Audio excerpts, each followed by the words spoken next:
Ok, merci d'être là. Ouais, bienvenue. C'est quand même le fun d'avoir quelques personnes. De rien, de rien. Ouais. Donc ça, c'est un peu ce que je vous propose, les thèmes, comment j'ai divisé ça. C'est un peu, quand je me dis a priori, de la façon dont je vais parler, des fois ça peut peut-être, on ne semble pas voir peut-être un fil conducteur dans ce que je dis, mais c'est parce que dans le fond, je vais aborder certaines choses pour après ça revenir dans ma dernière partie, parce que si je n'élabore pas sur certaines notions, ben là, ça risque de compliquer la compréhension dans le fond de ma dernière partie. Mais je vais essayer quand même de faire un effort pour faire des liens entre les différentes parties. Dans le fond, je vais vraiment y aller très sommairement, si on veut, sur ce qu'est la politique. Après ça, bon, c'est quoi qui nous a amené, dans le fond, à faire notre présentation sur les enjeux politiques du droit des animaux. Après ça, qu'est-ce que le spécisme? Le spécisme, je vais donner quelques données sur le spécisme et l'exploitation animale dans le monde. Après ça, je vais faire des petites différences entre c'est quoi le végétarisme, le végétalisme et le véganisme.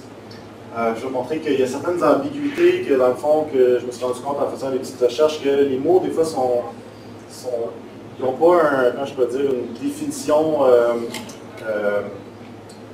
En fait, il y a des gens qui vont l'employer de façon différente un peu. Mais quand même, on peut faire certaines distinctions que je vais essayer de faire. Et je termine avec pas mal le bout le plus important selon moi, puis un peu ce qui est caractéristique de ce qu'on veut parler, c'est comment élargir un peu plus la question animale, qui est souvent réduite à des choix individuels. Puis nous, on veut montrer que c'est plus que ça, que c'est vraiment une question politique. Puis je vais montrer ça en parlant de capitalisme et je vais faire des liens avec les choses que je vais avoir à aborder. Donc voici, qu'est-ce que la politique? La façon que j'ai décidé de présenter ça, c'est que je me suis basé un petit peu, vu que je suis en philo, je pense souvent aux philosophes, aux auteurs, je fais référence à ça, mais sans aller trop dans les détails, c'est vraiment l'organisation de la vie en communauté. Puis c'est surtout comme ce qu'Aristote disait dans l'éthique à Nicomaque, puis son livre qui s'appelle La politique. Puis il voyait le but de la vie, c'était le télos, ce qu'on appelle en grec, c'est le bonheur, l'accomplissement de soi. Puis cet accomplissement de soi, selon Aristote, se fait dans la communauté. Dans le fond, c'est avec l'autre, en rentrant en contact avec l'autre, avec les institutions, si on veut parler peut-être plus en termes contemporains, que l'individu se réalise. Et c'est ça. Chose que je l'ai spécifié. Ouais, c'est ça.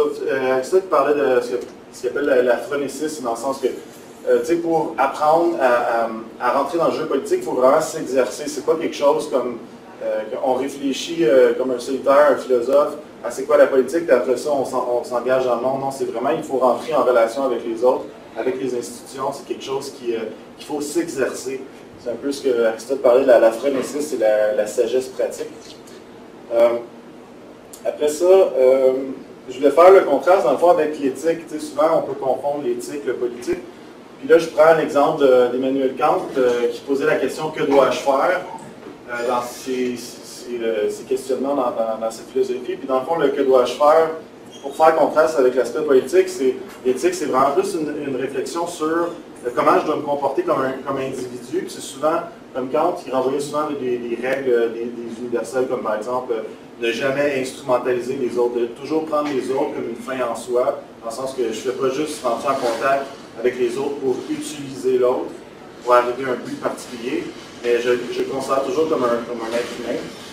Ça, comme vous pouvez le voir, en tout cas chez Kant, quand il parle d'éthique, il ne parle pas des institutions, il ne va pas parler de démocratie, par exemple, il va en parler dans d'autres de ses ouvrages. Mais quand il parle d'éthique, c'est très comme la sphère plus proche de l'individu, dans le fond. C'est un peu ça. L'éthique, c'est un peu plus restreint. Et la politique, c'est vraiment inscrire l'éthique dans un cadre plus large. Dans un cadre avec les institutions, avec les gens avec qui on rentre en contact, les organismes, ça peut être le gouvernement, des choses comme ça. Donc, c'est un peu ça l'espèce de distinction que je voulais faire. Juste regarder si j'ai bien dit tous les points que je veux dire. OK, ben c'est ça. Finalement, dans le fond aussi, quand on parle de politique, je vais essayer de revenir avec ce terme-là, mais on parle de rapport de pouvoir. Qu'est-ce qu'on entend par rapport de pouvoir? C'est, par exemple, mettons des acteurs sociaux, que ce soit des organismes, des individus, des entreprises privées, c'est quoi leur influence dans la société? C'est qui détient, par exemple, quand on parle du gouvernement, mettons les forces de coercition, la police et l'armée. À part de ça, les individus, mettons tel groupe, parce qu'ils sont très nombreux, ça peut influencer le rapport de force des différents acteurs sociaux. Et aussi les ressources financières, évidemment. Les grosses entreprises privées, les multinationales ont beaucoup de poids parce qu'ils ont énormément de ressources financières. Ils peuvent influencer beaucoup ce que les gens pensent, peuvent influencer l'État. Donc, c'est ça que j'entends par rapport de force. Donc, voici pour cette diapositive. Prochaine chose. Donc, c'est ça. Ce qui nous a amené à notre atelier, c'est un peu être capable de penser la question animale dans un cadre large, puis de vraiment comprendre les implications politiques. C'est ça qu'on veut. Dans le fond, on pense que, en fait, c'est assez facile à démontrer, même si on regarde sur les réseaux sociaux, les groupes végétariens, les organisations végétariennes, les regroupements véganes, c'est très, très individualiste souvent. Souvent, on réduit beaucoup la question à un choix de consommation, par exemple, acheter de la viande, pas acheter de viande, pas acheter tel produit au lieu de tel autre. Fait qu'on veut désindividualiser la question. Puis c'est ça. Comme j'ai dit tantôt, on veut inscrire des considérations éthiques dans un cadre plus large pour comprendre les implications politiques.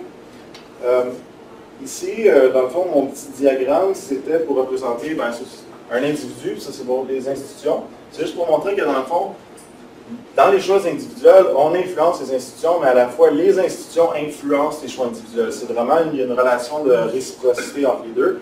C'est vraiment ça qu'il faut comprendre, puis qu'il faut agir sur les deux fronts.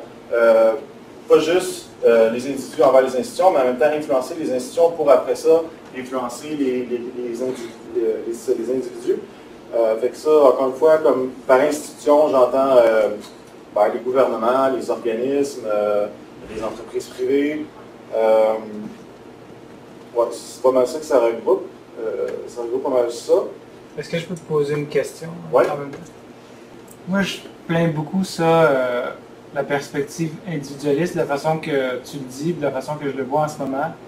C'est que je déprécie le fait que c'est à moi, comme individu, d'avoir à me renseigner sur absolument tous les produits que je consomme pour vérifier si ça correspond à mes valeurs ou pas.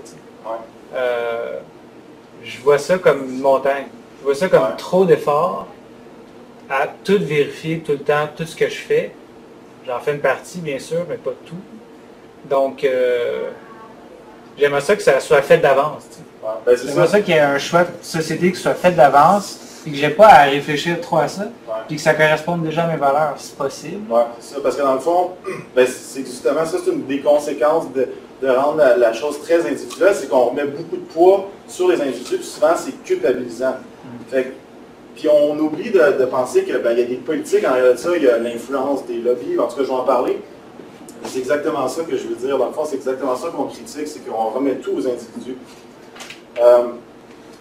Donc, voici. Dans le fond, qu'est-ce que je voulais dire avant de passer à l'autre, c'est quand je parle d'éthique vers le politique, on le voit quand on regarde l'histoire de la cause animale ou de la question animale, si on peut dire, dans l'histoire de la philosophie. On peut remonter à l'Antiquité, avant Jésus-Christ, 500 avant Jésus-Christ, à peu près, les philosophes grecs qu'on étudie assez fréquemment à l'université. Il y avait Pythagore, Porphyre. Après ça, un peu plus loin, on a des auteurs au 18e, 19e siècle comme Jeremy Bentham, Voltaire. Après ça, on a eu Peter Singer en 1975 qui a lancé le livre Animal Liberation. Après ça, Tom Regan en 80. Francione. Et après ça, c'est vraiment au début du 21e siècle là qu'on a commencé à... on a pris un peu la théorie qu'on a vu, les éthiciens, les philosophes, ils ont réfléchi, dans le fond, c'est quoi un animal, c'est quoi nos devoirs envers les animaux. Mais au 21e siècle, c'est vraiment, OK, maintenant qu'on sait qu'on a des considérations envers les animaux, maintenant, comment on en rend compte publiquement ou dans nos institutions, comment on politise ça. C'est assez récent, dans le fond, ce revirement, si on veut dire, ou cette progression de la question de vraiment de l'éthique à la politique. Donc, voici ça, on le voit dans l'histoire de la philosophie.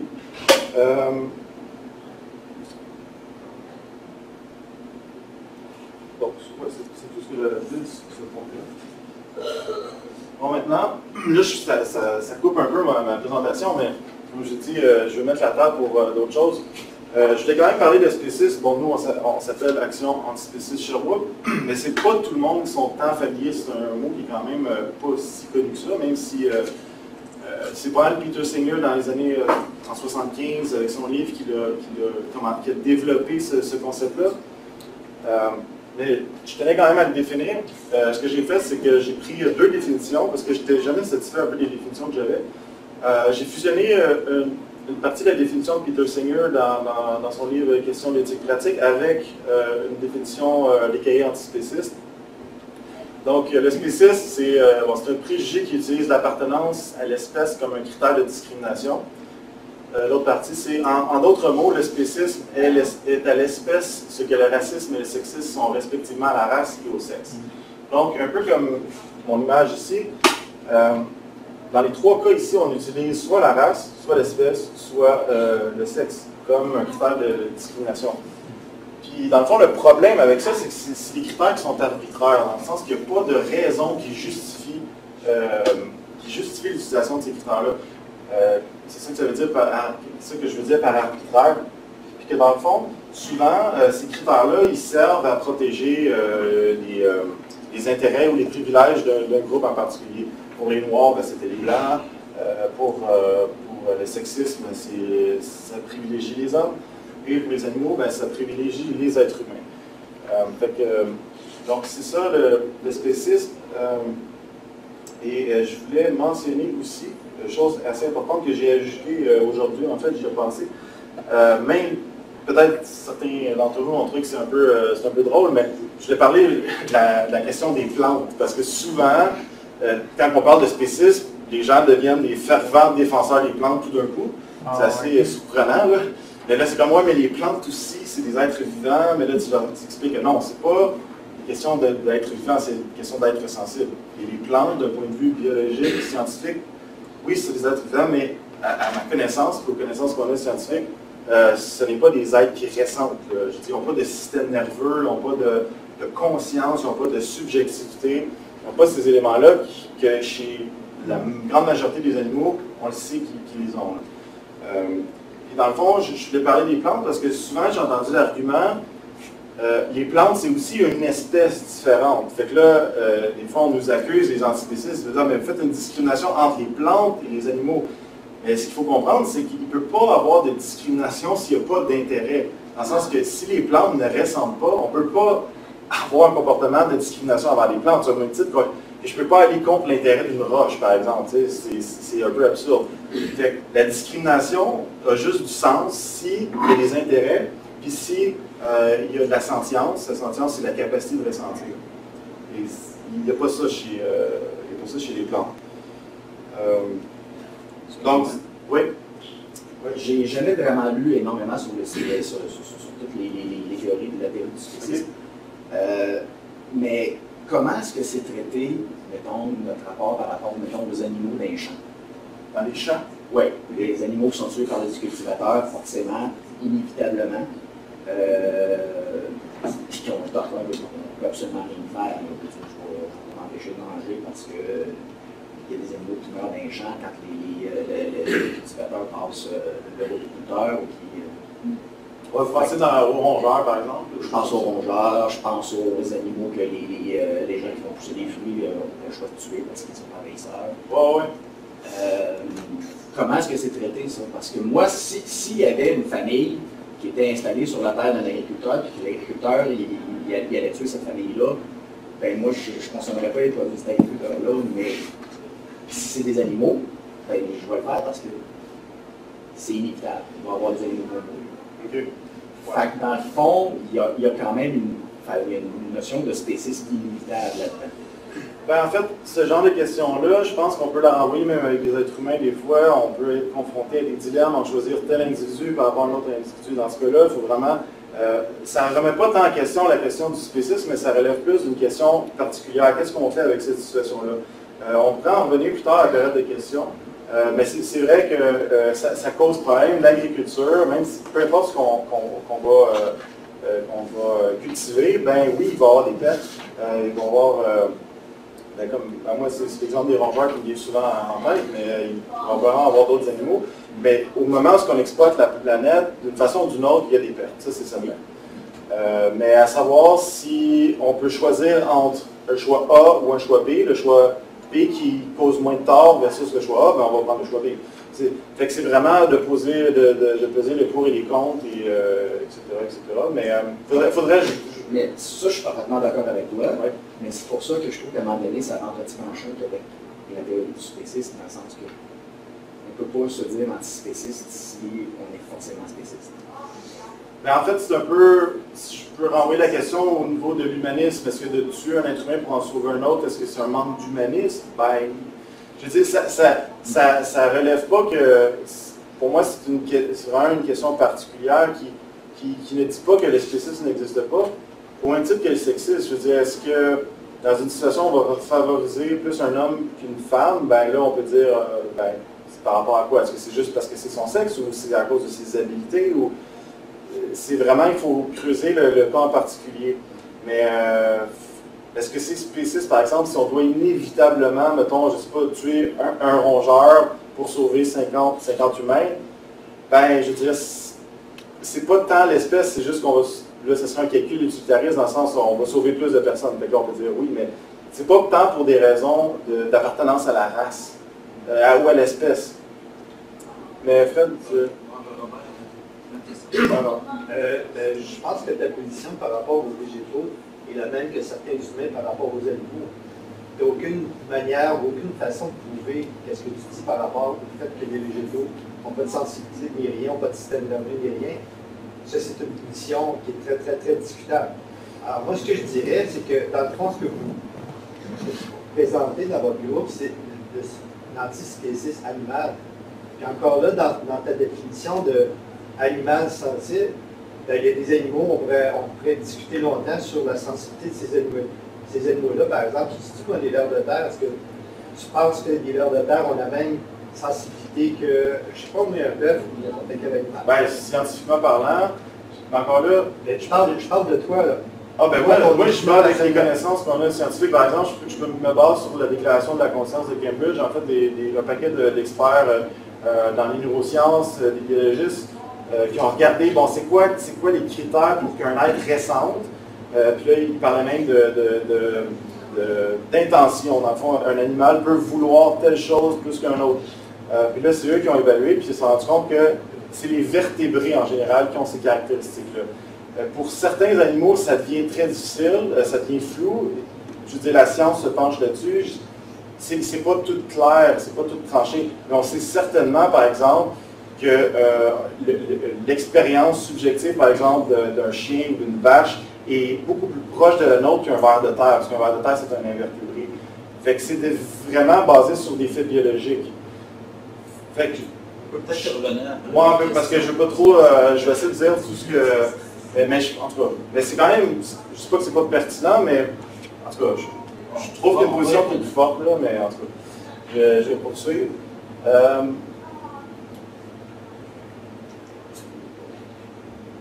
La science, j'en ai parlé, le spécisme. Ouais, peut-être. Ok, ouais, c'est ça. Bon. La notion de droit, dans le fond, c'est un peu apparu avec Tom Regan en 80, puis surtout aujourd'hui avec le livre qui est sorti en 2011 de Wikimedia et Donaldson de l'Université Queen's. Là, c'est vraiment, ben là, OK, on reconnaît les animaux, ils ont la sensibilité, ils ont des intérêts, donc maintenant, comment on fait politiquement pour en rendre compte? Ben là, inévitablement, la question des droits arrive. Là, j'ai pris cet extrait-là, dans le fond, pour montrer que le droit animal est vraiment s'inscrit en continuité avec les droits humains. Parce que dans le fond, en fait, je vais lire la citation, je vais l'expliquer. Donc, les théoriciens des droits des animaux, si après les théoriciens DA, droits des animaux, c'est ce que ça veut dire, ont à leur tour répondu que de restreindre les droits inviolables à ceux qui possèdent un certain niveau de capacité cognitive, et non seulement théoriquement arbitraire, mais aussi en contradiction avec nos pratiques actuelles. En effet, la théorie et l'application des droits des humains dans les 60 dernières années ont répudié toute contrainte ayant le critère de rationalité ou l'autonomie des êtres impliqués. Les droits inviolables sont avant toute chose afin de protéger les plus faibles, les plus vulnérables, et non une sorte de prix que l'on accorde pour souligner la plus grande rationalité ou la complexité cognitive. C'est dans le sens que quand on a développé les droits humains, puis la façon dont on les a appliqués, ça n'a jamais été la capacité intellectuelle qui va faire qu'on va traiter mieux une personne que l'autre. Non, c'est en bout de ligne, c'est la capacité de ressentir qu'on va respecter. On peut penser aux handicapés ou aux personnes âgées qui sont en perte d'autonomie, par exemple. Ces gens-là ont des mêmes droits inviolables que n'importe quel autre être humain. Dans le fond, vu que les animaux, on leur reconnaît la sentience, la capacité de sentir, il n'y a aucune raison pourquoi on ne les considérerait pas aussi en termes de droits. Il y a vraiment une cohérence, puis c'est vraiment une suite aux droits humains. Ce n'est pas en contradiction du tout avec les pratiques qu'on a jusqu'à maintenant. Donc, en termes de droits, j'ai pas... dans le fond, les droits souvent qui sont revendiqués aux animaux, c'est le droit à la vie, le droit à l'intégrité physique, ne pas être blessé, ne pas être torturé, le droit à la liberté, dans le sens qu'on va respecter les préférences des animaux. Vu qu'ils n'ont pas le langage comme nous, ils ont quand même des préférences.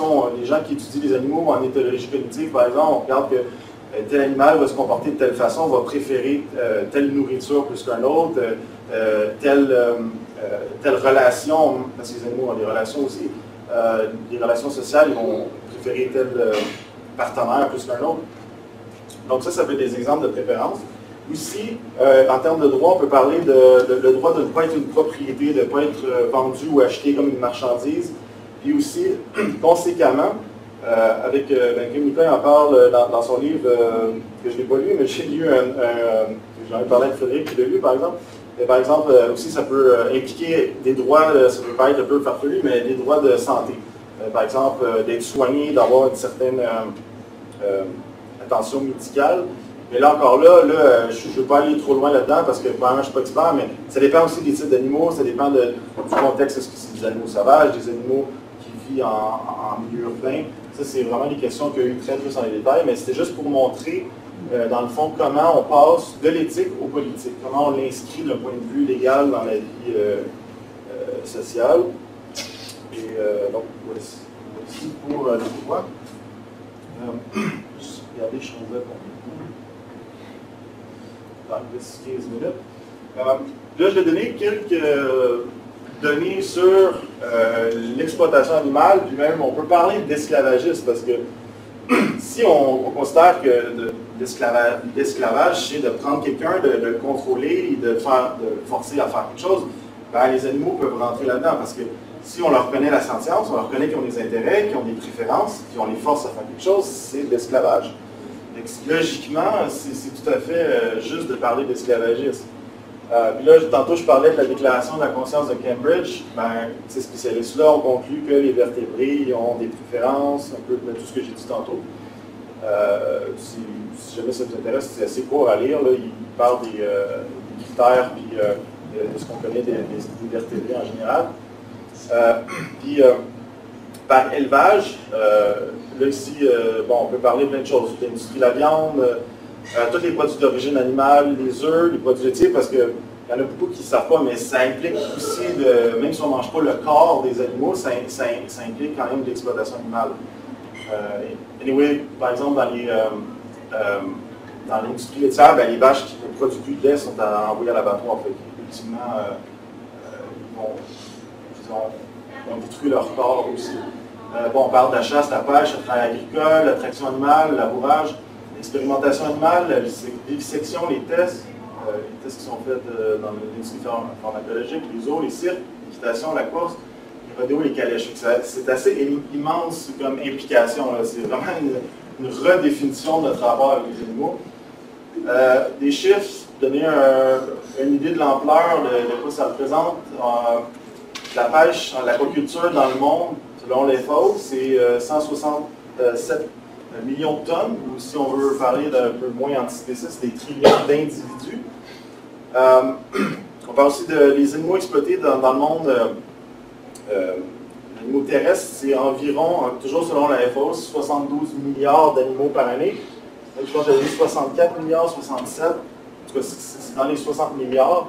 Et il y a un de nos amis qui est étudiant au doctorat sur l'autonomie des animaux, justement, qui a écrit un blog, un post de blog qui disait qui avait calculé que chaque année, on tue plus d'animaux qu'il y a eu de morts durant toutes les guerres de l'humanité. C'est quand même, en un an, ça fait beaucoup de morts comparativement au nombre d'humains qu'on a tués. Je pense qu'on pourrait même dire que c'est plus dans un an qu'il y a eu d'humains dans toute l'histoire de l'humanité. Ah, ben oui, ouais, effectivement.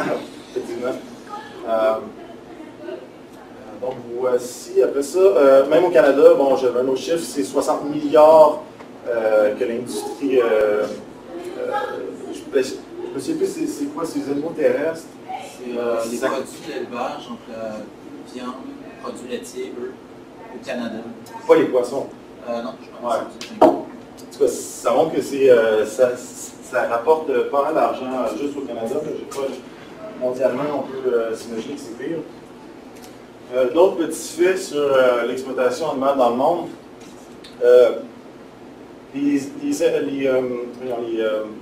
pays émergents, parce que l'économie est émergente, il y a une augmentation de la consommation de produits d'origine animale, parce que les conditions de vie nécessairement augmentent, on peut se procurer de la viande, puis les gens s'occidentalisent ou s'américanisent un peu, ils prennent certaines caractéristiques de consommation que nous on a.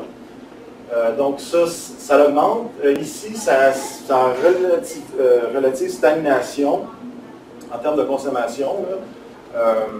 Il n'y a pas de grosses variations dernièrement. Et aussi, un autre fait intéressant, actuellement, on est dans la 6e crise d'extinction des espèces. C'est dû à l'activité humaine, c'est vraiment dû à l'agriculture, l'exploitation de toutes sortes. Et juste pour vous donner une idée, la 5e crise d'extinction des espèces, c'était le dinosaure il y a 65 millions d'années. Donc ça fait un bout de temps.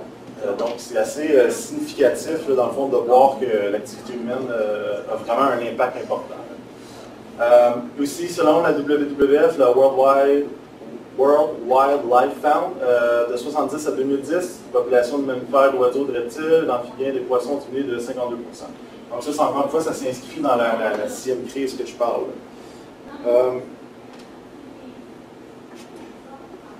Ah oui, ici, d'ici 2050, là, on disait que selon la FAO, le nombre d'animaux exploités allait doubler. Fait que, il va falloir doubler l'exploitation, donc c'est assez significatif. Tous les moyens et l'énergie que ça prend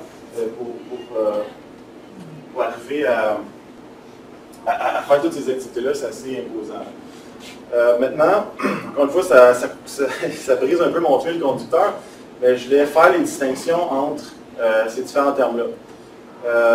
Le végétarisme et le végétalisme, ça c'est assez commun, c'est assez facile à dire, mais c'est souvent pour parler de régime alimentaire. Là, souvent, on ne parle pas nécessairement d'éthique, on parle plus d'un régime alimentaire. Le végétarisme, c'est au lactose, souvent, dans le sens qu'on ne mange pas de viande, mais on continue à consommer des œufs et des produits laitiers. Après ça, le végétalisme, c'est aucun produit d'origine animale. Après ça, le véganisme est souvent beaucoup plus étroitement lié à une posture éthique. Puis là, dans le fond, c'est souvent, on ne consomme pas de produits d'origine animale pour des raisons éthiques. En anglais, ils utilisent ethical vegan. Mais comme je vais montrer dans mes diapositives, même le terme véganisme est vraiment ambigu. C'est pas toujours clair qu'est-ce qu'on veut dire. Il y a toujours de l'éthique, à savoir si c'est politique. C'est pas très évident. C'est un peu ça que j'ai présenté. Dans le fond, les ambiguïtés, je me base sur quoi pour dire ça? Ben, je me base historiquement, le terme vegan vient du Vegan Society en Angleterre. En 1944, je me semble que ça a été. En 1944 que ça a été créé. Puis j'ai regardé les différentes définitions qu'il donnait au cours du temps, puis c'est aussi ambigu. Au début, la première définition, on parlait, c'est une traduction personnelle, d'une façon de vivre qui recherche à exclure d'un point de vue pratique les meilleurs possibles toutes les formes d'exploitation cruauté envers les animaux, que ce soit pour l'alimentation, les vêtements et tous les autres fins. Après ça, en 1949, qu'est-ce qui s'était passé? Bon, je vais marquer ça pour les... Je l'ai pas. En tout cas, ils ont proposé une autre définition qui parle de principe d'émancipation des animaux, de l'exploitation. Donc, c'est un petit peu plus, comment je peux dire, c'est un peu plus d'ampleur que simplement... non seulement on veut pas qu'ils souffrent, mais en plus on veut les émanciper. C'est un peu plus... ça n'a pas la même signification. En 1979, ça c'est, je pense, quand ils sont devenus une association caritative, là, il y avait le mot philosophie. Ça, c'est ambigu parce que philosophie, ça peut être employé à toutes les sources, dans le sens que souvent, ça peut être, dans le langage courant, ça peut dire une opinion, c'est ma philosophie, c'est ma façon de vivre, ou on peut, d'un point de vue plus académique, ça peut être vraiment comme la recherche de la vérité, puis ça peut avoir une signification plus pointue. Fait que ça, c'était pas très clair, dans le fond, parce qu'il ne donnait pas d'argument pour dire voici ce qu'on entend par philosophie. Donc, c'était comme une philosophie, une façon de vivre. Pas très clair. J'ai ramené aussi d'autres mots-clés comme dire way of living, principe d'émancipation, philosophie. Puis, encore une autre chose qui rajoute à l'ambiguïté, c'est en fouillant sur leur site aujourd'hui, il y avait une vidéo qui s'appelle Do you want to make history? Puis là, dans cette vidéo-là, on voit différents mouvements sociaux, par exemple, les luttes féministes, les luttes de l'abolition de l'esclavage. Là, c'est vraiment comme... Ça suggère que le véganisme, ça s'inscrit dans ces mouvements d'émancipation-là. Là, ça a une teneur plus politique, mais quand on regarde textuellement leur définition, ils n'en parlent pas vraiment. C'est pour ça que je trouve que c'est ambigu, puis ça laisse beaucoup d'interprétation. Dans le fond, moi, j'ai proposé un petit graphique que j'ai fait l'été passé. Il y avait un événement là, sur... c'est les estivales de la cause animale au Québec. Puis j'avais fait ce petit graphique-là. Dans le fond, ce que je vais montrer, c'est que dans le véganisme, en me basant sur les différentes définitions, ça peut vouloir dire un peu de tout ça, dans le sens que ça peut être vu comme une lutte sociale, ça peut aussi être une morale personnelle, un ascétisme, une genre de rigueur qu'on se donne à soi, des règles strictes à respecter, ou un individualisme, un consumérisme, ça va un peu dans le même affaire, dans le sens que c'est mes choix de consommation, en le fond, qui déterminent ma posture, si on veut, éthique. Puis ici, ma flèche, c'était pour dire que il y a toutes les notions. On parle d'antispécisme là-dedans, dans toutes ces définitions-là, sauf que on ne donne pas la même portée à l'antispécisme, dans le sens que, pour être un vrai antispécisme, est-ce que c'est juste mes choix de consommation, ou il faut que j'aille dans la rue, il faut que je fasse des vigiles, il faut que je fasse des manifestations, il faut que je fasse des actes illégaux. Ça, c'est pour ça que je vais mettre qu'il y a une espèce de marge de manœuvre, si on veut, à savoir c'est quoi concrètement un vrai antispécisme. Fait que je te montrais dans le fond qu'il y avait une ambiguïté, puis qu'on peut donner une portée différente au terme antispéciste. Ça, c'est ma dernière partie, avec laquelle je vais essayer de faire des liens un peu avec tout ce que j'ai dit à peu près jusqu'à maintenant. Dans le fond, après avoir considéré toutes ces choses-là, comment on peut avoir un regard un peu plus critique, plus politique par rapport à ça? Premièrement, très rapidement, le capitalisme, peut-être tout le monde a entendu le mot, c'est à peu près c'est quoi? Moi, je dis que c'est un système économique dans lequel on vit. C'est la valorisation de l'initiative individuelle, la propriété privée, l'accumulation infinie de capital, l'argent, des biens, des services, des infrastructures. Puis on valorise la compétition, la consommation, puis une culture de consommation qui vient avec, qu'on appelle le consumérisme. Les deux éléments que je veux parler en relation avec le capitalisme et la cause animale, c'est que, premièrement, les lobbies. Les lobbies, il y en a dans tous ces domaines-là. L'élevage, la pêche, la chasse, l'industrie pharmaceutique, la mode, les armes à feu, etc. Vous pouvez vous en imaginer d'autres. Ces lobbies-là, c'est des groupes d'intérêt privés qui profitent, qui bénéficient de l'exploitation des animaux et qui font pas mal d'argent. Un peu comme je parlais de rapport de pouvoir au tout début, bien, avoir beaucoup d'argent, c'est avoir, surtout dans une économie capitaliste, ça nous donne du poids pour faire avancer nos idées, à faire valoir nos intérêts. Puis on peut en rendre compte dans le monde quand on regarde les lobbies, puis la proximité qu'ils ont avec l'État, avec le gouvernement.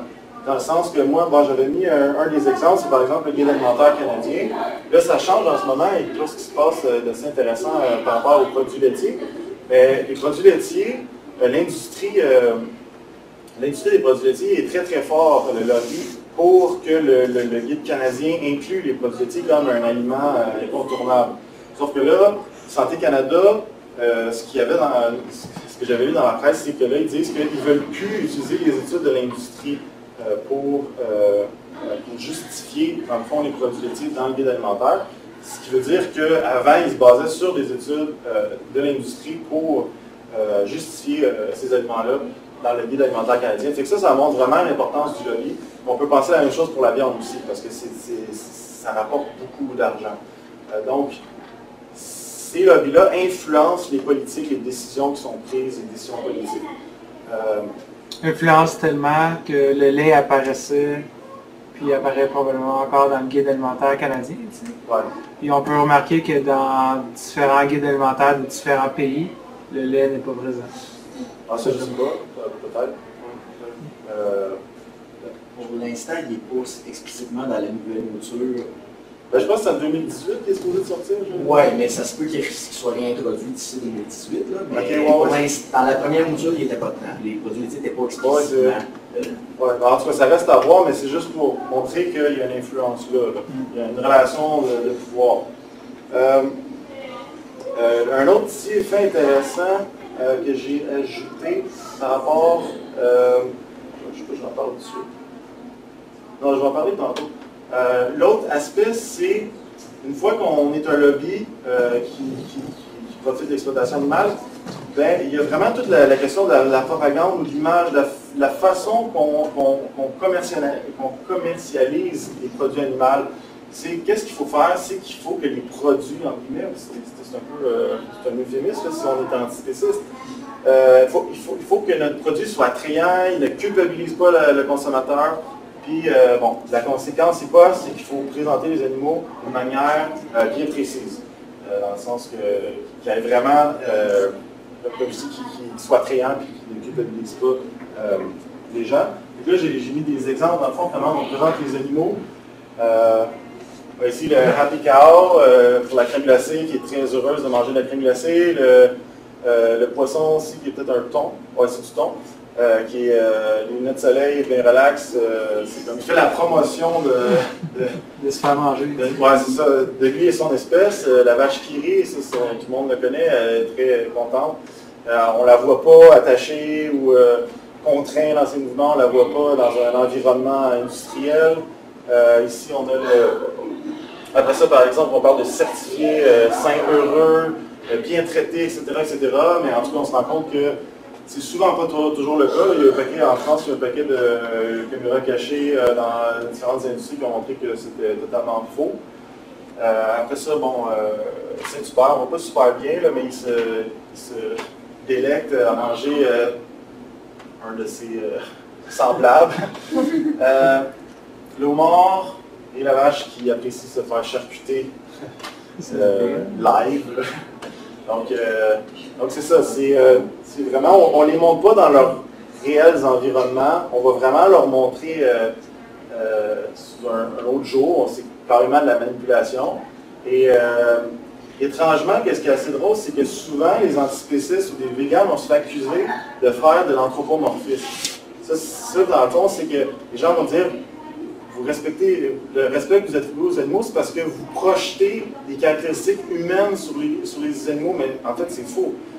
Puis là, c'est comme un peu l'inverse, parce que là, c'est comme si on présente les animaux sous une forme qui n'est pas vraie.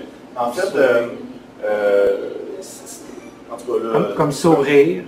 Ouais, est-ce qu'une vache sourit? Non, c'est ça, une vache ne sourit pas, il n'y a pas cette expression faciale-là, on leur donne d'autres attributions qui ne correspondent pas à la réalité.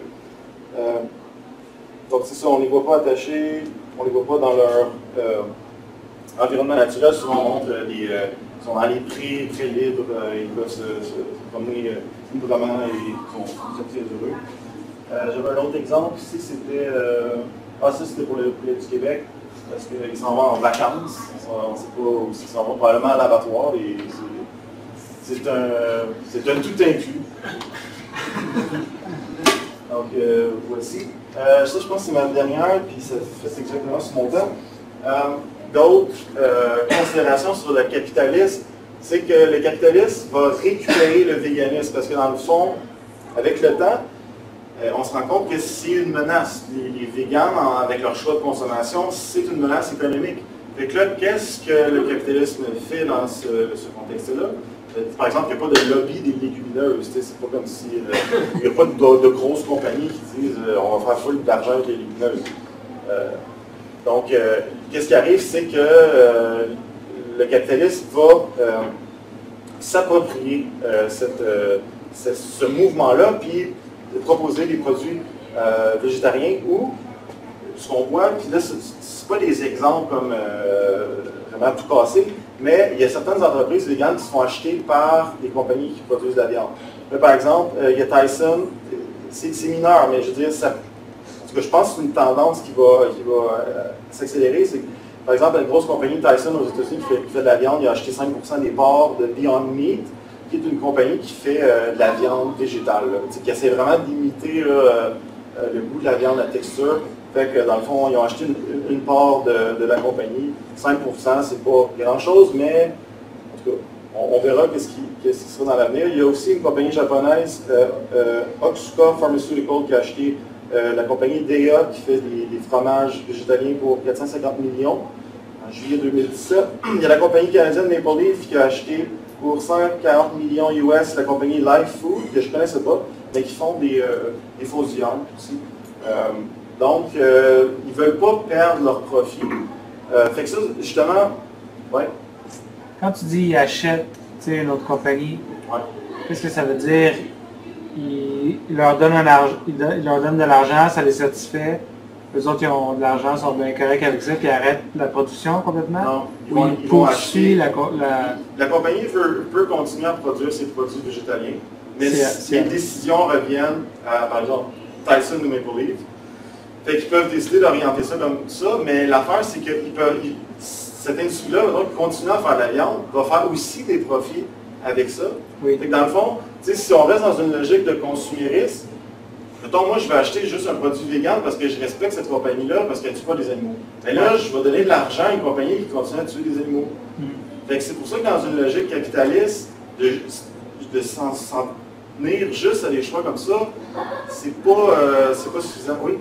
Mais en même temps, si je pense à Danone qui s'est désinvesti de certaines filiales de production laitière pour acheter Silk, c'est parce que Silk est infiniment plus profitable maintenant que le laitier.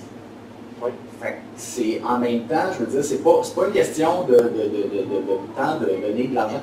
Moi, si je donne de l'argent, si j'achète du lait Silk, j'indique à Danone, hey, achète, des investisseurs de plus, encore du laitier, puis achète plus de végétal. Si j'achète des produits véganes à Tyson, ben, je dis à Tyson, j'envoie pas un message à Tyson que je vais acheter n'importe quoi, je lui dis que j'achète ça, je l'encourage à faire encore plus à ce niveau-là. Ouais. Je dis pas que c'est complètement rose, l'investissement capitaliste dans le véganisme, mais je pense que c'est inévitable. Puis moi, je trouve, en général, c'est une bonne nouvelle. Oui, ben c'est ça, il y a comme du bien, c'est pas tout noir, tout blanc, c'est juste que l'idée de départ, par exemple, c'est qu'on veut encourager telle compagnie, elle devient, elle devient peut-être un peu moins noble si c'est acheté par une grosse corporation qui fait des actions qu'on n'aime pas. C'est un peu ça l'idée, mais comme on peut dire, mais c'est aussi un point positif parce qu'on se rend compte que l'industrie doit s'adapter, puis peut-être que les gens vont consommer plus d'affaires véganes, ils vont devoir produire moins de viande. Ça peut avoir un effet positif, mais je pense que si on veut vraiment penser la question globalement, d'un point de vue politique, il ne faut pas juste s'arrêter à ces choix-là. C'est quelque chose de bien, mais ce n'est pas suffisant. Ça ne nous permet pas d'avoir une vue d'ensemble. Puis dans le fond, c'est ça que je voulais dire, c'est que souvent, on entend souvent un dollar, c'est un vote. Puis là, on dit c'est de la démocratie, mais c'est pas de la démocratie, parce que la démocratie, c'est une voix, un vote.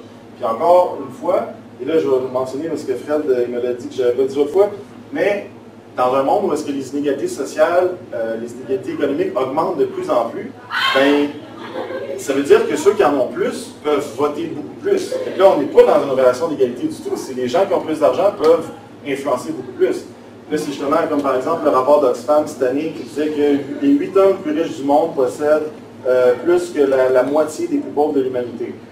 Puis ça, en fait, je pense qu'il y avait l'IRIS aussi au Québec qui a fait une recherche depuis les années 80, comment les écarts de richesse depuis des politiques néolibérales ont vraiment augmenté depuis les années 80. Fait que ça veut dire qu'encore une fois, on n'est pas dans un rapport égalitaire. Parce que la démocratie directe, la vraie démocratie, c'est vraiment une voix, un vote. Fait que c'est ça vient complètement brouiller les cartes. Et là, j'avais mis ça tout simplement pour dire que vraiment dans une logique capitaliste, une relation très étroite entre la production et la consommation, puis que dans le fond, il faut, il faut toujours proposer un éventail de produits pour que les gens puissent consommer, et c'est un cercle à l'infini. Dans le fond, ce que je vais montrer, c'est que ici, I shot therefore I am, qui est comme un clin d'œil à Descartes qui dit I think therefore I am. Dans le fond, c'est qu'on renvoie tout à un choix de consommation. On se définit par la consommation et non pas par exemple, un engagement politique. Que c'est vraiment dans nos choix de consommation qu'on réduit le politique au choix de consommation, c'est ça que je veux dire. Et puis, je pense que c'est pas mal tout ce que je voulais dire. Pour revenir peut-être avec ce que je parlais au niveau des institutions, c'est que il faut faire pression avec nos institutions. Frédéric va parler plus des stratégies et des choses qu'on peut faire, mais il faut vraiment pas se limiter au choix de consommation parce que, chose que j'avais oublié, il y a aussi les subventions qui rentrent en ligne de compte. Les États peuvent subventionner telle entreprise pour pallier leurs pertes. Et encore une fois, le dollar, l'argent qu'on donne aux compagnies en voulant les encourager, ben, des fois, le rapport de force est vraiment diminué par ces facteurs-là de subvention ou de compagnies qui achètent une autre compagnie. Voici, je pense que je vais terminer là-dessus. Il y a des petits trucs que je n'avais pas dit. OK, fait que, je vais faire du chemin sur ce que Jean-Christophe vient de présenter. Moi, j'ai mis cette image-là pour parler, dans le fond, de la suprématie humaine. Ben, le spécisme, hein, le spécisme, c'est l'idée que les humains se considèrent supérieurs. Ça existe depuis longtemps, vraiment. Ce n'est pas apparu avec l'élevage industriel au 20e siècle. Là. Ça fait peut-être au moins depuis la domestication, depuis 10 000 ans minimum. Donc, c'est profondément ancré dans la psyché humaine. Et oui, on peut faire des critiques du capitalisme, des lobbies, mais j'ai tendance à croire que ça va pas suffire parce que les gens sont profondément spécistes et considèrent vraiment l'espèce humaine supérieure, en grande partie probablement à cause d'une capacité cognitive. Il y a plein d'autres raisons, je ne vais pas entrer là-dedans, mais le fait que ça fait aussi longtemps, il faut vraiment toujours garder ça à l'esprit. Parce qu'on ne va pas transcender ça facilement. Et je vais y revenir un peu plus tard, je vous dis ça tout de suite, là, mais vous allez comprendre pourquoi je vous dis ça. Oui, c'est ça. Donc, c'est correct, il faut critiquer les lobbies, c'est super important, mais les gens maintiennent, malgré ça, même si on présente les manipulations, puis on parle de l'économie, les gens maintiennent que, oui, mais l'élevage bio local, c'est possible d'élever humainement et tuer humainement, avec respect, les animaux. Pourquoi? Ben, en grande partie parce que l'exploitation animale est encore vue comme normale, naturelle et nécessaire. Je vais insister plus sur les aspects naturels et nécessaires. Petit mot sur normal. C'est vu comme normal parce que toute la société est basée là-dessus. Donc pour tout le monde, c'est normal, c'est la norme. Et c'est ça que ça veut dire normal, c'est la norme. Mais norme, ça se remet en question. Si on pense un siècle à être ouvertement sexiste, raciste, la norme.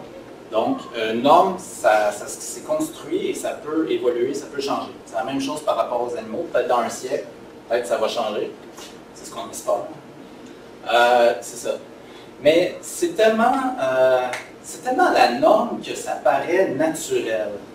Et d'ailleurs, gros des gens sortent souvent des arguments naturalistes, comme par exemple que ce qu'on fait aux animaux, c'est normal, c'est naturel parce que c'est la chaîne alimentaire. Il y a comme un ordre naturel du monde.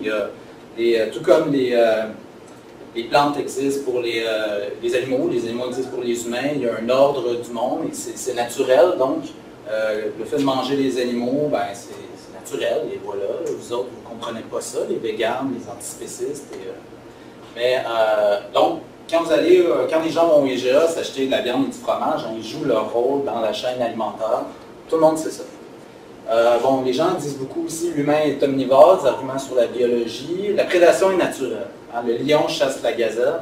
Ça, c'est un classique. Classique des classiques. Indémodable.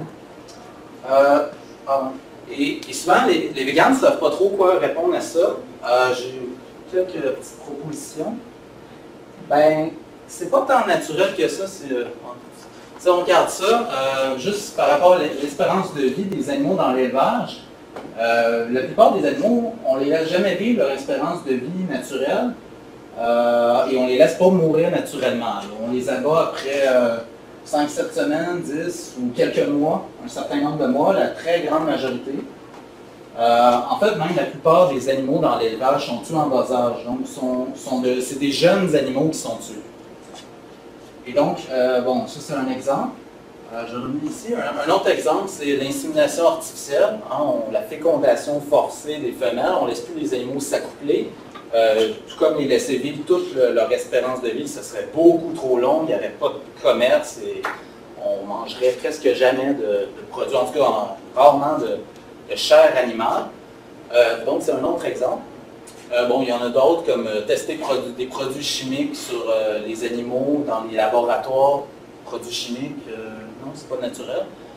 Ou les garder, les attacher, les enfermer dans des cages, que ce soit par des animaux sauvages, ou je pense que des animaux même d'élevage. Donc, il y a quand même un petit problème, comme des contradictions à défendre le fait naturel, parce que techniquement, ça ne l'est pas.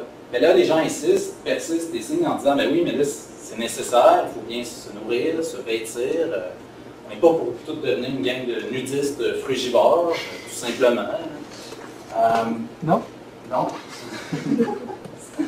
Un petit peu, mais je ne défends pas ça. Mais c'est ça, c'est pas plus nécessaire. Si on prend par rapport à l'alimentation, techniquement, on peut avoir une alimentation à base de végétaux, donc sans chair animale, sans produits laitiers, sans œufs. Ça, c'est pas moi qui le dis, c'est l'association diététique des États-Unis, du Canada aussi. Et ils disent qu'à toutes les étapes de la vie, à tous les stades, pendant la grossesse, l'enfance, l'adolescence, l'âge adulte, on peut avoir une alimentation végétale à tous les moments et être en très bonne santé. Les athlètes aussi, voilà, c'est ça. Donc, déjà, même chose, pour les vêtements, il y a les fibres végétales, on n'a pas besoin de cuir, la laine, la fourrure, c'est pas nécessaire. Même chose, pour la recherche scientifique, il existe déjà certaines alternatives, comme les tests sur les tissus cellulaires, des cultures cellulaires, des modèles par ordinateur, et pour l'instant, je pense que ça ne permet pas totalement de compenser, d'être une alternative, mais avec un peu de volonté politique, je pense que c'est de l'ordre totalement du possible. Et pour ce qui est des divertissements, les rodéos, les cirques, on peut difficilement dire que c'est réellement nécessaire, mais c'est d'une évidence que non. Donc, ce n'est pas tant naturel ni nécessaire. Non seulement l'exploitation animale n'est pas nécessaire, mais en fait elle est vraiment nuisible. Certainement au niveau environnemental, à moins que vous habitiez sur une autre planète depuis au cours des 10 dernières années, vous devriez savoir que l'élevage n'est pas bon pour la planète. En grande partie à cause de la déforestation pour les pâturages. Il faut raser, parce qu'on a beaucoup d'animaux à faire paître. Ça faut beaucoup d'agriculture, beaucoup d'eau, beaucoup de céréales. Ça produit aussi des gaz à effet de serre, le méthane, des choses comme ça. Il y a l'accumulation de lisier, tous les excréments des animaux qui polluent l'eau, l'air, la terre, toute l'énergie, les tracteurs, ce qu'on dit la transformation, donc découper les animaux, c'est un euphémisme, transformation. La congélation, les transports dans les camions, les animaux prennent beaucoup plus d'espace que si c'était seulement des végétaux. Donc, ça pollue plus. Les infrastructures, hein, j'ai mis une petite image un peu trash, mais c'est ça. Les abattoirs, c'est des lieux qui n'existeraient pas si on était vegan. Donc, bon, c'est ça, des infrastructures, l'énergie, on tue massivement les animaux, il y a du sang, il faut rincer, donc c'est encore de l'eau. Donc, il y a déjà l'impact de l'élevage, qui est quand même relativement connu. Ça, on en parle peut-être un peu moins, hein, les animaux marins. Bon, on parle tout le temps de surpêche, mais la pêche tout court tue un nombre incroyable d'animaux. Juste les poissons, je pense que c'est quoi, 3 trillions? En tout cas, des centaines et des centaines de milliards d'animaux qui sont tués. Même, je pense, juste pour l'alimentation, 95% des animaux qui sont tués, c'est des animaux marins. Et dans les organisations de défense animale, on n'en parle à peu près jamais. Donc, il y a encore une conception hiérarchique. Tout comme tuer un cheval, c'est vraiment pire, on voit ça pire comme que tuer un cochon, une vache, ben c'est un peu la même chose. Tuer un dauphin, c'est très grave, et tuer des poissons, c'est vu comme moins grave, mais d'un point de vue antispéciste, non, c'est les deux, il y a un problème en soi. Bon, il y a les poissons, mais également les animaux qui sont pêchés dans les filets, hein, comme les tortues marines. Bon, il y a d'autres animaux aussi, les loutres, les homards, les dauphins, les oiseaux marins, toutes sortes d'animaux sont pêchés dans ce qu'on appelle des prises accessoires, donc dans les filets en quantité d'animaux. Ça affecte profondément la faune marine. Il y a aussi la chasse. C'est volontaire, ça. Ben, ouais, une bonne partie, mais je sais pas, je pense que ça fait partie de la game. Bon, la chasse, bon, les éléphants, peut-être vous en avez entendu parler. En Afrique, on en parle beaucoup pour l'ivoire, les cornes d'ivoire, pour le commerce international. On chasse les animaux, on chasse les éléphants, on les tue, ils prennent les cornes d'ivoire, ils laissent les cadavres des éléphants comme ça. Bon, plein d'autres espèces. Bon, des rhinocéros. Donc, on parle un peu plus des baleines, les dauphins, les phoques, mais il y a également les requins, les rhinocéros, les ours, les kangourous, les félins sauvages, des oiseaux de toutes sortes. Bon, ici au Québec, les cerfs, chevreuils. Là, il y a même un tata qui veut légaliser la chasse aux écureuils parce qu'il trouve qu'on n'en tue pas assez, il faut augmenter ça. Et donc, c'est un nombre incroyable d'animaux, d'individus qui affectent massivement la biodiversité. Il y a aussi, pour l'expérimentation animale, les zoos, les cirques, les delphinariums, les animaux sauvages qu'on prend directement dans la nature et qu'on enferme dans des cages ou qu'on attache et qu'on torture. Donc, c'est considérable comme impact. Le spécisme, Jean-Christophe, quand on parle de... Jean-Christophe a fait l'analogie, c'est pas mal ça qu'on fait quand on parle de spécisme, on parle également de racisme et de sexisme. Et là, on dit qu'il y a une discrimination selon un critère biologique, le sexe, l'espèce, etc. Et que c'est la même logique de domination, de discrimination, mais au-delà de juste dire c'est la même logique, il y a des études empiriques et plusieurs auteurs comme Marjorie Spiegel, Charles Patterson, un Américain qui a un livre ici, un Internet Treblinka, dans lequel il parle aussi du racisme, du colonialisme, comment c'est lié justement au spécisme. L'histoire regorge d'exemples où les groupes humains ont été réduits au statut d'animal. L'autre est constamment dénigré, nommé d'un nom d'animal par ses oppresseurs pour être déshumanisé. Donc, on compare, les Africains par exemple vont être beaucoup, par les Européens à l'époque moderne, vont beaucoup être comparés à des primates. Leur langue est associée à des langues primitives, donc plus proches de l'animalité. Ou ici, dans les Amériques, les Premières Nations, les peuples autochtones, étaient considérés comme des sauvages, ou sinon d'autres peuples, ou en Asie par exemple, gros des peuples étaient considérés comme des bêtes, des brutes, et donc on les associe à l'animalité, à l'irrationalité, à l'infériorité, tout comme on considère les animaux. Donc, on a un modèle de pression qu'on reproduit. Et tout comme il y a une espèce supérieure et des espèces inférieures, il y aurait une race supérieure et des races inférieures. Donc, la suprématie blanche était vue en quelque sorte comme une extension naturelle de la suprématie humaine sur le règne animal. Il y a cet exemple-là. Il y a aussi le patriarcat, le lien avec le sexisme. Des auteurs comme Elizabeth Fisher, Jim Mason, des livres qui datent un petit peu, 79, celui de Fisher, des années 90, Mason. Eux, ils montrent que qu'historiquement, le patriarcat est apparu dans les sociétés où on pratiquait l'élevage. Ils disent que ce sont les hommes qui auraient domestiqué les animaux et que par le contrôle de la reproduction des animaux, tantôt je parlais de la fécondation forcée, le contrôle de la reproduction, progressivement, les hommes, avec la sédentarisation, auraient reproduit ce modèle-là. Eux, ils disent parce que les hommes chassaient davantage. Les femmes pouvaient chasser, mais les hommes plus. Et en capturant des animaux, ils se sont mis à contrôler leur reproduction, leur alimentation. Et lorsque les peuples, environ 10 000 ans, les peuples eurasiens se sont sédentarisés en Mésopotamie, eh bien, avec le développement de l'agriculture, ça prend beaucoup de ressources, on a besoin de beaucoup de terre, beaucoup d'agriculture pour nourrir les animaux d'élevage. Eh bien, on a besoin de la main-d'œuvre. La main-d'œuvre, on la prend où? Ça faut des enfants et on contrôle déjà la reproduction. On applique un autre modèle exactement sur les femmes. Donc, il y a des liens profonds à faire également avec l'apparition du patriarcat, avec le sexisme. Tu peux peut-être dire, définir rapidement le patriarcat, peut-être qu'il y en a qui sont moins...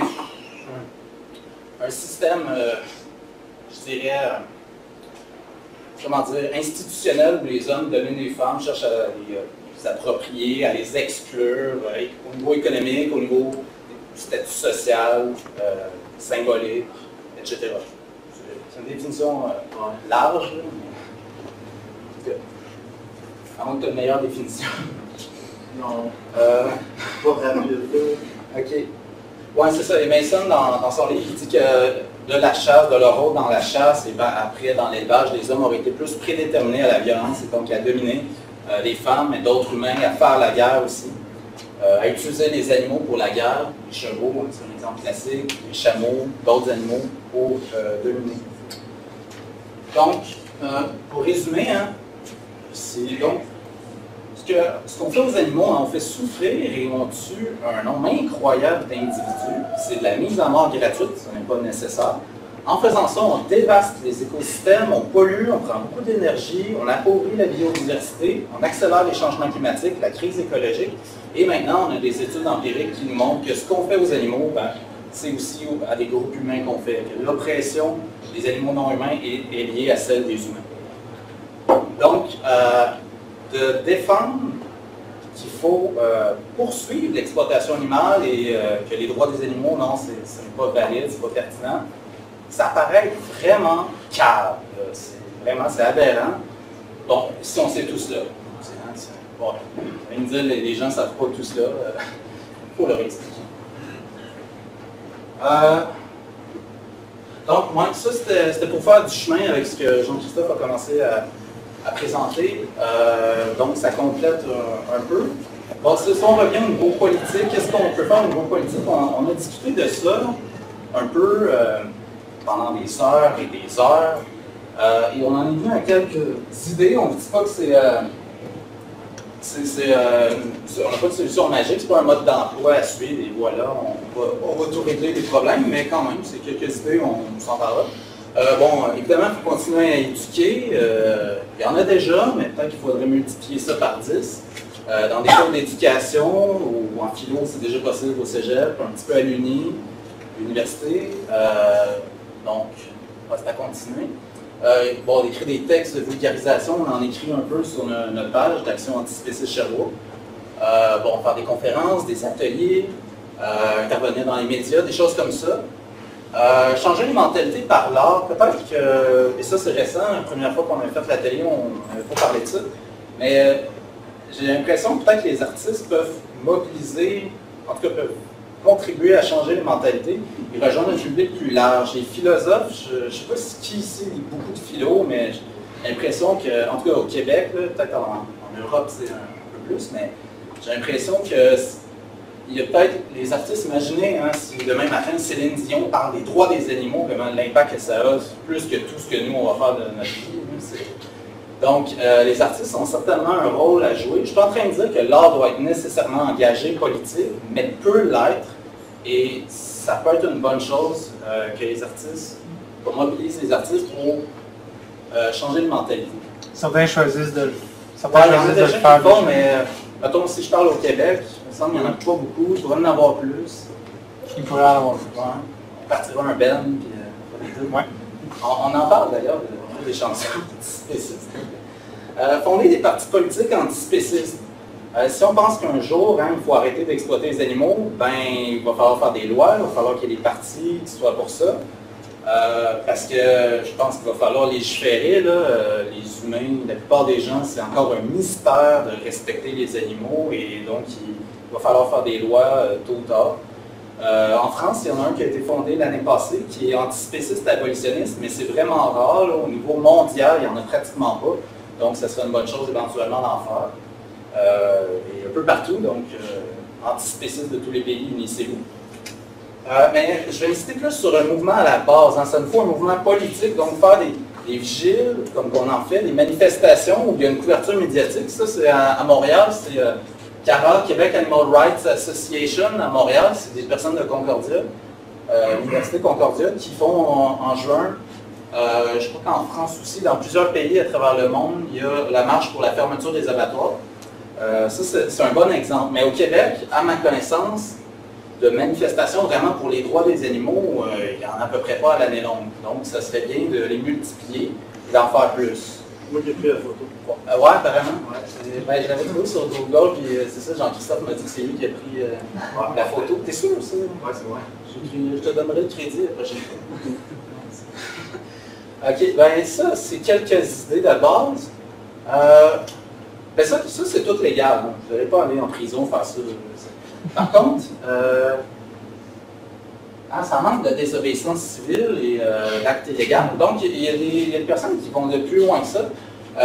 Bon, il y a les caméras cachées, là, comme en France L214. Au Québec, on n'en a pas. Ce serait bien d'avoir un groupe de membres qui met des caméras cachées dans les élevages, les abattoirs, hein, parce que ça permet de montrer, de dénoncer la violence, là, vraiment, de rappeler aux gens que ouais, la vache n'arrive pas tant à se faire tuer, c'est ultra violent, puis ça donne le goût de devenir vegan, que finalement, c'est pas les végans qui sont des extrémistes, là, tant que ça, finalement.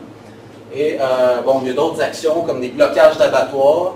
En France, 269 Life sont assez offensifs depuis un an. Là, je les suis, ils sont intenses. Ils vont finir en prison. Et même ils disent, hein, je les ai contactés, ils m'ont dit qu'ils sont prêts à aller en prison. Donc, les autres sont vraiment déterminés. Mais c'est ça c'est la désobéissance civile non violente. Hein. On va dans un abattoir, on ne s'en prend pas aux employés, on brise le rayon, on s'attache et on paralyse l'abattoir. C'est tout à fait illégal, mais c'est la désobéissance civile non violente. Et c'est sûr qu'il ne faut pas s'attendre à ce que ça change tout comme ça du jour au lendemain, mais quand même, s'il y a une couverture médiatique, ça force un débat, parce que là, c'est des actions vraiment radicales. Ça sort de l'ordinaire et ça contribue à amener un débat dans la société, là où il n'y en a pas et on se limite au boycott individuel, à la consommation et rien d'autre, ou très peu, à part peut-être des documentaires, mais sinon, il n'y a presque rien d'autre. Donc, c'est le genre d'action à faire. Oui, il n'y a pas de débat de société par rapport à cette question-là. C'est pas des nouvelles. Torturer ou exploiter puis, ou respecter les animaux, l'un ou l'autre, c'est un choix. Sauf fumer la cigarette, c'est ton choix à toi, je le respecte. Donc, c'est ça. Mais si c'est pas des chiens ou des chats. Je veux dire, ils ont un statut particulier. Ah, ouais. C'est ça. Bon, il y a d'autres actions comme des sauvetages à visage découvert. Ça, c'est une militante espagnole de, je ne sais pas comment dire, Igualdad, égalité animale en Espagne, qui libère, bon, c'est une poule pondeuse, je pense. Ça ne va pas très bien, mais en tout cas, il y a des cages, là, c'est des vaches en batterie, là, des cages superposées, vraiment des grandes rangées. Et ça, à visage découvert, donc, n'est pas masqué, rien. Mais il y en a d'autres qui font des libérations clandestines, comme le Front de libération animale depuis les années 70, qui, eux, se mettent une cagoule. S'il y a des caméras, ils ne veulent pas se faire prendre. Et donc, c'est des libérations qui sont faites plus clandestinement. Des fois, il y a des bris matériels. Si, par exemple, pour ouvrir une cage, libérer des animaux, ben, si c'est nécessaire, il peut y avoir des bris. Donc, n'hésite pas à en faire. Je sais qu'il y a des gens qui disent que ouais, ça va trop loin. Que les manifestations d'éducation, ça va, mais là, ça c'est trop. Et, mais je pense que si on tient compte des leçons de l'histoire, je ne sais pas si ça va aliéner le public, je ne suis pas convaincu. En tout cas, parce qu'il y a beaucoup de gens qui n'ont pas de position sur ça. Beaucoup de gens disent ça va aliéner les gens, c'est illégal, ça n'aidera pas la cause. Mais beaucoup de gens ne savent même pas c'est quoi les droits des animaux. Il n'y a pas de revendication politique, on est dans le consumérisme totalement. Et donc, ça peut contribuer à faire avancer cette question-là. Dans l'histoire, on n'est pas resté dans la légalité. Hein. Si vous regardez pour la libération, le mouvement abolitionniste, la libération des Africains, des esclaves aux États-Unis, il y avait des actes de libération d'animaux, pas d'animaux, mais d'humains, d'Africains. Les suffragettes, le mouvement de désobéissance de Gandhi en Inde, les droits civiques, Rosa Parks, Martin Luther King, les plus radicaux comme Malcolm X, les Black Panthers, la lutte à l'apartheid, Nelson Mandela, le Congrès national africain. Dans tous ces mouvements-là, on ne se limitait pas aux actes. En fait, il y avait un peu les deux. Il y avait des actes légaux et illégaux. Ça allait des boycotts, aux manifestations, la désobéissance civile, même des fois la destruction de propriété. Les suffragettes étaient des vides de bâtiments gouvernementaux. Bon, il y avait des libérations d'esclaves. Il y avait des actions vraiment plus radicales, et c'est dans la plupart des grands mouvements d'émancipation humaine depuis 100-150 ans. Sauf que souvent, on n'inscrit jamais la question animale en continuité avec ça, parce que là, on se dit, OK, ouais, pour les humains, oui, mais les animaux, ce ne serait pas pareil, c'est pas des humains. Donc, il y a tout le temps, quand j'ai commencé en disant que ça fait des millénaires qu'on est spéciste, et qu'on considère l'humain supérieur, donc on refuse de mettre à égalité l'humain et les autres animaux. Donc, en général, même des gens sympathisants à la cause s'opposent à ça. D'autres fois aussi, peut-être, c'est qu'ils n'ont pas de perspective historique et ne regardent juste pas l'histoire, n'ont pas une histoire de connaissance des mouvements sociaux. Mais c'est le genre de choses quand même que je pense qu'il faut tenir compte. Mais comme on a vu, comme j'ai expliqué, la question animale... Ouais. Mais juste la phrase que tu avais mis en bas, tu sais, dans le sens que tous nos acquis sociaux pratiquement reposent sur la désobéissance civile. Ouais, c'est ta phrase, je te l'ai piqué. Ouais. Ouais, non, mais ouais, c'est vrai. Souvent, on oublie ça, que c'est pas des politiciens, c'est pas l'élite qui ont dit on va donner des droits, on va donner des meilleures conditions de travail. Non, c'est des mouvements sociaux du bas qui ont influencé les politiciens, l'élite vers le haut. Ouais, les grèves, là, tu vas pas voir ton patron. On peut avoir des pauses, non, tu fais des grèves, puis c'est pas d'où vient ton argent, tu vas le savoir. Ouais, c'est ça. Donc, mais ça, les actions que j'ai présentées, c'est plus ce qu'on peut faire en action, proposition politique, c'est plus par rapport à la question animale. Mais comme vous avez vu, comme j'ai présenté, on peut difficilement la prendre en vase clos, déconnecter des enjeux environnementaux et des enjeux de justice sociale, parce que la question animale est empiriquement liée à d'autres questions, comme je l'ai expliqué brièvement, à l'environnement, les questions de justice sociale, discrimination, etc. Et par rapport à la crise écologique, on est à l'époque, la 6e grande crise d'extinction des espèces. C'est la plus grande crise écologique dans l'histoire de l'humanité. Et oui, la crise des animaux, c'est urgent, il faut faire de quoi, mais la crise écologique aussi, c'est urgent. Et les inégalités causées par le capitalisme également, c'est urgent. Par rapport aux questions d'immigration, je ne sais pas pour vous, mais moi, j'ai l'impression depuis quelques années, c'est de pire en pire la montée de l'intolérance. Et donc, toutes les questions concernant les inégalités, le capitalisme, le manque de démocratie, la discrimination, des choses comme ça, on ne peut pas faire comme si ça n'existait pas, parce qu'il y a beaucoup de gens qui vont être bien plus préoccupés à améliorer leurs conditions sociales, économiques, que de sauver les animaux et la planète. Ça ne sera pas en haut de leur liste et pour de bonnes raisons. Donc, c'est une bonne chose d'inclure la question animale dans un projet politique plus large.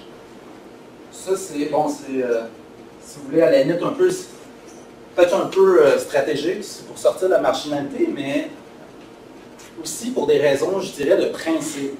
Le mouvement antispéciste, ou le mouvement pour les droits des animaux, prône pas mal les mêmes valeurs que d'autres mouvements de justice sociale. Si vous regardez ça, la non-discrimination, la non-domination, l'égalité, les droits, la justice, la non-violence, l'écologie, on a beaucoup en commun. Donc, je pense qu'un dialogue s'impose parce que il faut vraiment créer des ponts entre différents mouvements pour mobiliser la société civile. Parce qu'il faut faire quelque chose à notre époque. Au 21e siècle, on a besoin de changements profonds, oui, au niveau moral, psychologique, mais aussi social, politique, économique. Et il est temps qu'on réalise qu'il faut faire quelque chose. Ces questions-là sont inséparables et il faut vraiment le réaliser et faire quelque chose de constructif et de positif par rapport à ça. Donc, merci de votre attention.